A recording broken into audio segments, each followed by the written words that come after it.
Bien, bonjour à tous. Aujourd'hui, nous allons parler des nouveautés qui arrivent avec la version 6.3. Mais avant de parler de ces nouveautés, je vous invite vraiment à vous abonner à cette chaîne parce que ni Apple ni Google ne nous donnent vos emails. Et si vous n'êtes pas soit abonné à cette chaîne, soit abonné à notre lettre d'information, vous n'allez pas être tenu au courant des améliorations que nous apportons constamment au logiciel. Alors, je vais d'abord parler du second point qui est l'extension de la cartographie bathymétrique parce que ça ne dépend pas vraiment de la version 6.3, ça marche déjà. On a étendu la couverture bathymétrique d'Avalon permettant de faire du routage qui tient compte de votre tirant d'eau aux États-Unis, aux Caraïbes, et quand je parle des États-Unis, je parle des États-Unis continentaux et d'Hawaï. Alors, on a aussi amélioré la détection des causes pour laquelle un routage peut ne pas se calculer. Bon, on a vu dans la dernière vidéo que c'est souvent un problème de positionnement des waypoints, mais parfois c'est parce que vous avez imposé des limites trop contraignantes à Avalon où il ne trouve pas de solution. Par exemple, vous voulez naviguer avec une houle maximum d'1 mètre et du vent maximum à 15 nœuds. Eh bien, on a rajouté, quand cela se produit, la possibilité de recalculer la route sans aucune limite, et ça vous permettra au moins de comprendre pourquoi la route ne se calcule pas.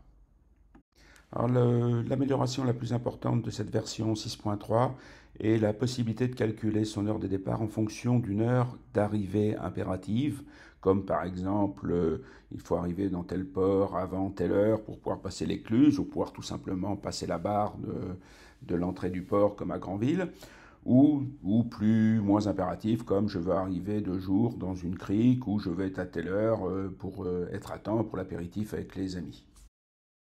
On va donc prendre un exemple, et dans cet exemple, je vais essayer de calculer une route entre Port-le-Cat et la baie de Valenco en Corse, et plus précisément le mouillage de Porto Polo qui est assez fréquenté en août. Donc je mets mon point de départ à Port-le-Cat, j'ai défini une nouvelle route avant, bien sûr. Le point d'arrivée en Corse, dans le golfe de Valenca, à la pointe de Porto Polo, qu'on voit ici. Voilà, pointe de Porto Polo, comme ça, voilà, c'est bon. Et puis, disons que je souhaite arriver le 27 août on est le 25, je souhaite arriver le 27 août à 17 heures. Alors, pour ce faire, je vais évidemment dans Calcul. Il faut que je m'assure que j'ai sélectionné une source, principalement une source de vent, qui soit compatible avec la date d'arrivée, bien sûr. Si on prend de l'arôme ou de l'arôme HD, on aura 35 heures, donc ça ne collera pas. Donc on peut prendre de l'icône, de l'arpège, du ECMWF, ce genre de choses, éventuellement NOA, bien que ce ne soit pas très bon en Méditerranée. Alors pour calculer effectivement l'heure de départ, je vais dans meilleur départ, et j'ai là on voit les paramètres de meilleur départ traditionnels, et je fixe ma date limite d'arrivée. Et je vais lui dire que je veux arriver le 27. Donc à ce moment-là, il me propose déjà estimer l'heure de départ parce qu'il comprend que je souhaite euh, calculer l'heure de départ. Donc j'ai fixé le dimanche 27 à 17 heures et je fais estimation de l'heure de départ. Alors, comme d'habitude, il n'y a pas de trucage, c'est du temps réel. Vous allez voir, c'est assez rapide quand même.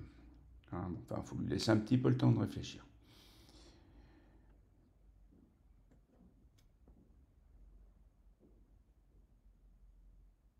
Voilà, on y est presque. Encore un petit peu de patience. Et puis, voilà, il nous dit que si vous voulez, pour arriver le 27 dans l'après-midi à 17 heures, il faut partir à 23h53. Alors, je vais cette fois-ci cliquer sur Utiliser comme date de départ.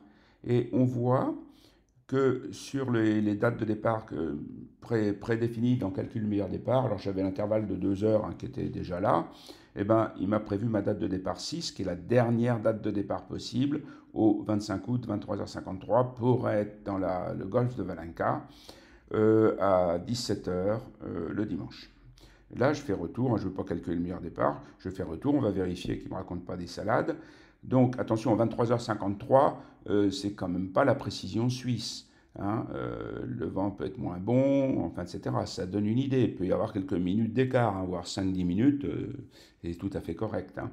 Donc, Donc, bah, cette fois-ci, on va recalculer. Donc, en partant cet après-midi à 23, enfin cette nuit à 23h53, en fin de